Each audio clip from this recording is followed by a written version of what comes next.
결과에 대해서 정치인들은 승복하지 않을 수가 없죠. 네.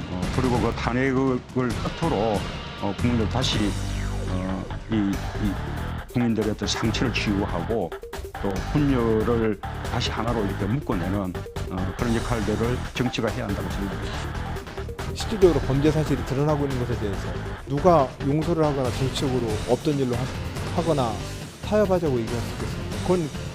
그건 민주주의 원칙으로 볼 때에도 당연히 그건 법의 원칙대로 해야 합니다.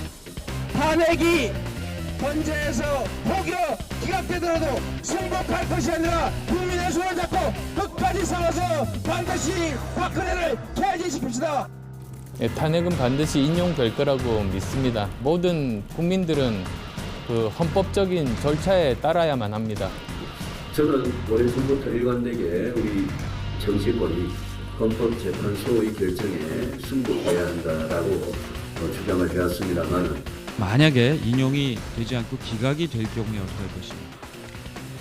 정말 그것은 상상하기 좀 어려운 일입니다만 저는 그러한 헌법재판소의 결정에 반대합니다만 그러나 따라야 한다고 생각합니다. 예, 많긴 많네요. 대선 주자들 숫자가. 예?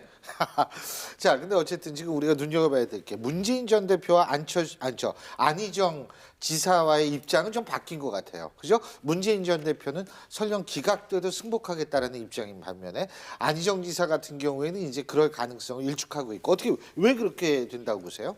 제가 볼 때는 뭐 경선을 의식한 그 안희정 지사 같은 경우는 현재 선의 발언으로 인해서 중도 그 외연 확장인 산토끼들에게는 인기가 있는데 고정 지지층인 야당 지지 세력들에게는 야당의 후보가 맞는가에 대한 의심 때문에 선명성 때문에 저렇게 발언했다고 하는데 저는 뭐 문재인 대표의 승복이나 그다음에 안철수 지사가 현재 촛불 집회 참여하기 안희정 지사. 예, 아니 안철수 전 대표요. 예, 그 촛불 집회 불참하는 것을 가지고 법치에 대한 존중이라든가 소극적인 이런 그 소위 말해서 갈등 조정에서 정치인 역할을 하고 있지 않은 건 아닌가. 그래서 저는 소극적으로 인정하거나 내지는 참여하지 않는 걸로 자기 의사를 표현할 것이 아니라 여든 야든 간에 정치인들 특히 유력한 대선 주자는 선제에서 기각이 나든 그다음에 인용 결정이 나든 간에 자기 지지자들을 적극적으로 광장에 나가서 설득해야 될 책임과 의무가 있는 건 아닌가라는 생각이 들어서. 근데 안철수 전 대표의 입장은 뭐예요?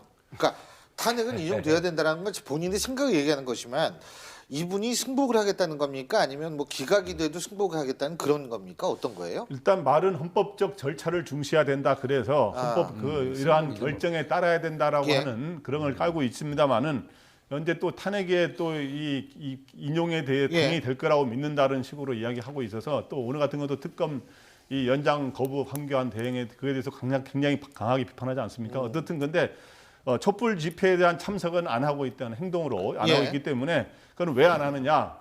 그동안 이 중도층의 지지를 자기가 주로 받을 거라고 생각했는데 중간에 안희정 지사가 그걸 차지하는 그런 양상이 나타나니까 확실하게 중도와 중도 보수는 내가 차지하겠다 하는 차별성을 보여주기 위해서 촛불 집회에는 참석하지 않는 방향으로 나타나고 있습니다. 근데 이재명 시장 같은 경우는 확실해요. 이분은 어떤 건지 기각이 돼도 이 퇴진 추진하겠다 이건 확실한데 유승민, 남경필 두 분도 확실하죠. 기각이 되더라도 승복하겠다 지금 이런데 제가 걱정이 되는 거는 사실은 이 헌법재판소의 결정 이후가 전 굉장히 걱정되는 게 사회적 갈등이 굉장히 심화될 가능성이 있거든요. 문제는 이 정치인들 그리고 지도자를 꿈꾸거나 지도자의 역할을 해야만 하는 이 사람들이 과연 그러한 사회적 갈등이 정치적 갈등, 이념적 갈등, 극단적 갈등으로 넘어가는 것을 막을 수 있는 능력이 있다고 보십니까? 전 그래서 만약에 기각된다라면 탄핵을 반대했던 세력들에게 더 책임을 가지고 국정 운영에 대한 책임감을 가져야 할 것이고 만약에 인용되었다고 한다면 탄핵을 찬성했던 쪽이 더욱더 책임감을 가져야 한다고 봅니다. 역지사지 거꾸로. 그래서 제가 볼 때는 만약에 지금 현재 여론조사대로 인용이 높아서 인용이 된다라고 하면 특히 촛불 집회에 참여한 사람들이 단순하게 그것이 인용되어서 대선이 치러진다는 것에 만족할 것이 아니라 향후에 대선 이후에 전국 안정을 생각한다라면 제가 볼 때는 현재 문제에서 촛불이 오히려 헌법재판관들의 판단을 존중하면서 이번 주라도 한 주라도 광화문에서의 촛불 집회를 저는 잠시 미루고 예. 헌법재판관들의 판단을 존중해주는 그런 좀 여백을 주는 것들이 아하. 촛불 집회에 있는 분들이 향후에 전국의 국민 통합을 예. 위해서 도움이 되는 그 지혜로운 방법이 아닌가 예. 생각이 듭니다. 예. 저는 대통령, 그러니까 일부 정치뿐만 아니라 대통령과 여야 대선 주자들, 예. 여야 지도부 인사들이 탄핵 결정이 어떤 식으로 나오든 간에 반드시 승복을 하고 그리고 이 양 세력, 지금 태극기와 촛불로 나눠져 있는 양 세력들한테 소위 집회의 어떤 세대결을 자제하는 그런 모습을 보여주는 게 맞다고 생각합니다. 대통령 같은 경우도 대통령이 옛날 취임할 때 보면 100% 국민 통합을 위해 나서겠다 그랬는데 예. 지금 현재 대통령이 뭔가 불복의 가능성을 비치면 바로 그 대리인단이 그런 말을 하고 있지 않습니까? 뭐 예. 아스팔트 위에 뭐가 물든다 뭐 이런 그런 이야기를 법률인들이 함으로써 선동을 하는 셈이고 또 야권에서도 기각되면은 뭐 무슨 뭐 시민혁명이라든가 폭동 예. 이런 이야기를 지금 하고 있는 상황인데 예.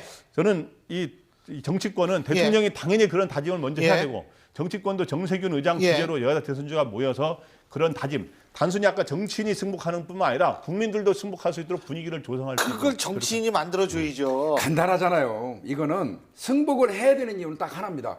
정치권에서 법치국가니까. 해결하지 못했기 때문에 사법적 판단을 구한 거예요. 그러면 사법적 판단에 대해 헌재 판결에 대해서 승복을 하지 않으려면 뭐하러 헌재에다 보냈습니까? 그렇죠. 그건 말이 안 되는 거고요. 예. 지금 대선 주자라고 하는 사람들이 승복 여부에 대해서 망설인다? 자기 지지층을 위해서 눈치 보느라고 망설, 이건 말이 안 되는 겁니다. 예. 오히려 그런 문제가 있고요. 또 뭐 저는 태극기 집회니 촛불 집회니 이렇게 그 명칭 붙이는 거 절대 반대합니다. 그거 진짜 좋지 않아 보이고요. 찬성 쪽이냐 반대 쪽이냐 이렇게 지금 나눠져 있지만요. 이분들도 마찬가지입니다.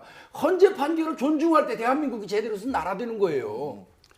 사실 그렇죠. 헌재 예. 판결을 그러니까 간단하게. 말 그대로 예. 법치주의가 무너지면 나라가 무너집니다. 예. 그러니까 예. 헌재 판결은 마땅히 존중돼야 되는데 문제는 나와 계시는 분들이 문제가 아니라 나와서 정치인들이 선동하는 게 그렇죠. 더 문제예요. 그러니까 이분들이 일단 빠져만 줘도 훨씬 나아집니다. 근데 이분들이 나와서 태극기 들고 뭐 하시고 이쪽에 촛불 들고 또 뭐 네. 불복할 수 있다라는 모양새를 사실 보여주는 것 자체에 문제가 더 크다. 촛불과 태극기 나가시는 분들이 전부 획일화된 마음을 갖고 있는 건 그럼요. 아니에요. 그럼요. 절대 아닙니다. 촛불을 들고 나가시는 분들도 박근혜 대통령이 잘못은 했지만 그 보수적인 성향을 가진 분도 계시고 예. 태극기로 나가시는 분들도 박근혜 대통령이 잘못은 했지만 어쨌든 진보 정권에 반대한다라는 생각으로 나가시는 분들이 계시거든요. 예. 그러니까 이걸 획일화할 수는 지금 없는 상황인데 제가 볼 땐 제발 우리가 지금 찾아야 될 것은 정치라는 건 이성적 프로세스여야 한다는 사실입니다. 이 부분 제가 꼭 말씀드리고 싶고요.